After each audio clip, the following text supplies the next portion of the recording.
बाहेर पडणारा पाऊस, त्यात हे असं निसर्गरम्य वातावरण आणि त्यात अशी गरमागरम खेकडा भजी म्हणजेच कांदा भजी आणि त्यासोबत गरमागरम चहा. मस्त परफेक्ट कॉम्बिनेशन नाही का? तर आज आपण मस्त खेकडा भजी म्हणजेच कांदा भजी बनवणार आहोत. तर चला रेसिपीला सुरुवात करूया. त्यासाठी इथे मी 3 मोठ्या आकाराचे कांदे घेतले आहे. आता आपल्याला हे छान कट करून घ्यायचे आहे. आता आपल्याला याच्या देठाकडचा जो भाग आहे तो संपूर्ण काढून घ्यायचा, जेणेकरून स्लाईस एकदम मोकळ्या मोकळ्या होतात. कांदा आपल्याला उभ्या ह्याच्यात कापायचा नाही, तो आडवा कापायचा. मस्त स्लाईस होतात. आता आपल्याला एकदम जास्त पातळ किंवा खूप जाडसर अशा स्लाईस करायच्या नाही, एकदम मध्यम आकाराच्या स्लाईस आपल्याला करायच्या आहे. आपण जर खूप पातळ स्लाईस केल्या तर तेलामध्ये भजी सोडताना ती जास्त जळू शकतात, किंवा जर आपण जाडसर स्लाईस केल्या तर ज्यावेळेस आपण भजी तळतो त्यावेळेस ते मऊ पडू शकतात, कुरकुरीतपणा अजिबात राहत नाही. त्यामुळे मध्यम आकाराच्या संपूर्ण स्लाईस आपल्याला करून घ्यायच्या आहे. आता तुम्ही बघू शकता मस्त आपला कांदा चिरून झालेला आहे.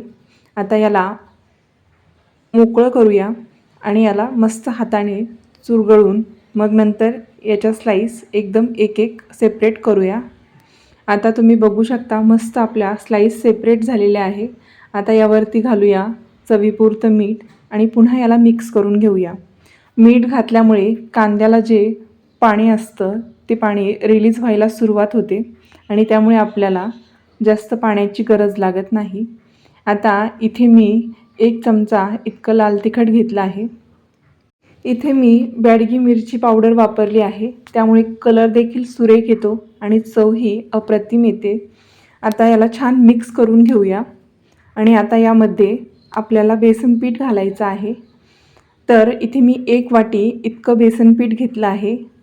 आता आपल्याला हे पीठ थोडं थोडं करून यामध्ये घालायचं आहे. आपण जर एकदम सर्व पीठ घातलं तर याला कोटिंग चांगली बसत नाही, एकदम ते पीठ मळल्यागत होतं. त्यामुळे हळूहळू एक एक टप्प्याने यामध्ये आपल्याला हे बेसन पीठ यामध्ये घालायचं आहे. असं केल्याने कांद्याला परफेक्ट बेसन पिठाची कोटिंग छान होते. त्यामुळे तांदळाच्या पिठाची किंवा इतर कोणत्याही कॉर्नफ्लॉवर किंवा इतर कोणत्याही पिठाची गरज लागत नाही आणि एवढ्या नुसतं बेसन पिठामध्ये देखील अगदी कुरकुरीत अशी कांदा भजी तयार होतात. आता मी लगेच भजी तळायला घेणार आहे, त्यामुळे यावरती मी थोडासा पाण्याचा शिंपका मारला आहे आणि आता याला पुन्हा मिक्स करून घेऊया. जर तुम्हाला 15 ते 20 मिनिटांनी ही भजी तयार करायची असतील तर तुम्ही यामध्ये पाण्याचा वापर केला नाही तरीही चालेल, कारण कांद्याला खूप जास्त प्रमाणात पाणी सुटते. आता आपलं परफेक्ट असं मिश्रण तयार आहे. तेल मी आधीच गरम करायला ठेवलं होतं, तर लगेच आपण भजी तळायला घेऊया. आणि ही भजी तळत असताना आपल्याला याला आकार द्यायची अजिबात गरज नाही. त्याला कुठल्याही प्रकारचा आकार नसतो, त्यामुळेच त्याला खेकडा भजी अशी म्हणतात. कारण आपण जर त्याला गोल, चपटा वगैरे आकार द्यायला गेलो तर आपल्याला पाहिजे तशी भजी ही तयार होणार नाही. आणि शिवाय म्हणजे कुरकुरीतपणा ही अशी भजी सोडल्यानंतरच जास्त येतो. त्यामुळे अशाच प्रकारची भजी आपल्याला सोडायची आहे. आता आपली परफेक्ट अशी गोल्डन ब्राऊन रंगावरती एक बॅच तळून तयार झालेली आहे. लगेच ताटामध्ये काढून घेऊया आणि लगेच दुसरी बॅच देखील तळायला घेऊया. अगदी सुरेख रंग आला आहे, कुरकुरीतपणा देखील आलेला आहे. आता लगेच एक बॅच तळायला घेऊया.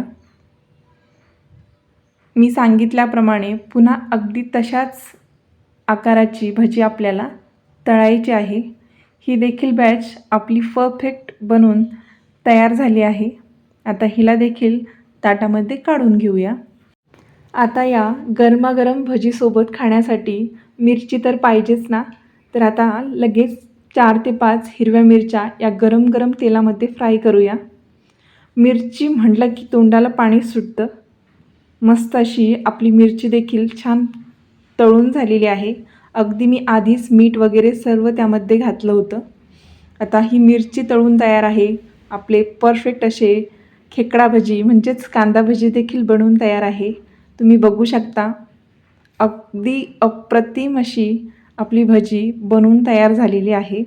मस्त असा गरमागरम चहा आणि त्यासोबत अशी कांदा भजी आणि परफेक्ट असं थंडगार वातावरण, बाहेर पडणारा पाऊस. तर व्हिडिओ कसा वाटला कमेंट करून नक्की सांगा आणि व्हिडिओ आवडला असेल तर व्हिडिओला एक लाईक नक्की करा. भेटूया अशाच नवनवीन व्हिडिओसोबत. तोपर्यंत खात राहा, मस्त राहा. धन्यवाद.